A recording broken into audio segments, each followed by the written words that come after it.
कैसी है मेरी बेटी? बेटा मुझे तो रात दिन तुम्हारी फिक्र खाए जा रही थी।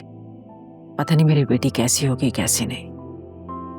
और ऊपर से तुम्हारे अब्बा अलग मुंह बनाकर बैठे हुए हैं। मैंने कहा कि जोया की तरफ चलते हैं, कहने लगे मैं नहीं जाऊंगा। असफर बगैर पूछे लेकर गया है। मैंने कहा ठीक है नहीं जाना तो मत जाए, मैं तो जाऊंगी। मुझे तो अपनी बेटी याद आ रही है। अम्मा, मर्दों के नाम में ना सबसे ज्यादा औरत के रिश्ते कुचले जाते हैं। खैर, असफर अब बिल्कुल बदल गया है, बहुत ख्याल रखते हैं मेरा। इनफैक्ट मुझे डॉक्टर के पास भी लेकर गए। माशाल्लाह, ये तो बहुत अच्छी बात है। बेटा उसे कहो आके तुम्हारे अब्बा से भी मिल ले, ताकि बात खत्म हो। मैंने कहा था आजकल काम में थोड़ा बिजी हैं, कह रहे थे किसी वीकेंड पे चलेंगे। एक तो मुझे समझ नहीं आती असफर की कि वो आखिर काम क्या करता है। ऐसा कौन सा काम है जो नजर नहीं आता और उसका बिजनेस हो रहा है? माँ सारी दुनिया कमा रही है लाखों करोड़ों बिटकॉइन से। पता नहीं। वैसे देखा आपने हाज आंटी के वजीफे का कमाल?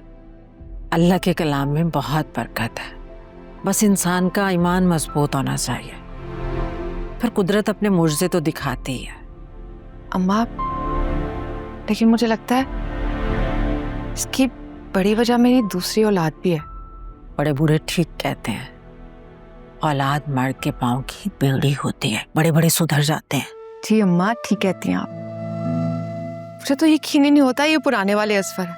रात को मैंने बोला मेरे पाँव में दर्द हो रहा है तो पीछे ही पड़ गए, कहते लाओ मैं दबाता हूँ। इतनी मुश्किल से जान छुड़ाई ना। बेटा पाँव दबाने मत बैठ जाना किसी दिन। शौहर सर का ताज होता है, उसका बहुत बड़ा रुतबा है। और ये बात किसी को भी मत बताना, खास तौर पे अपनी बहनों को। उनकी थोड़ी सोच अलग है, और ऊपर से तुम्हारे अब्बा ने दोनों को बहुत ही सर पर चढ़ाया हुआ है। अम्मा, तालीम और नौकरी दोनों ही औरत को न डर बनाते हैं। मेरे पास तो दोनों ही नहीं है। तो कोई बात नहीं बेटा, ये तो सारी किस्मत के खेल हैं, अपने अपने नसीब की बात है। बस तुम अच्छी बीवी बनकर रहो। मेरी बेटी के पास अच्छी बीवी होने का जेवर तो है ना, और वो तुम हो, मुझे पता है। देखिए ड्रामा सीरियल हमनवा रोजाना रात 7 बजे सिर्फ ग्रीन एंटरटेनमेंट पर।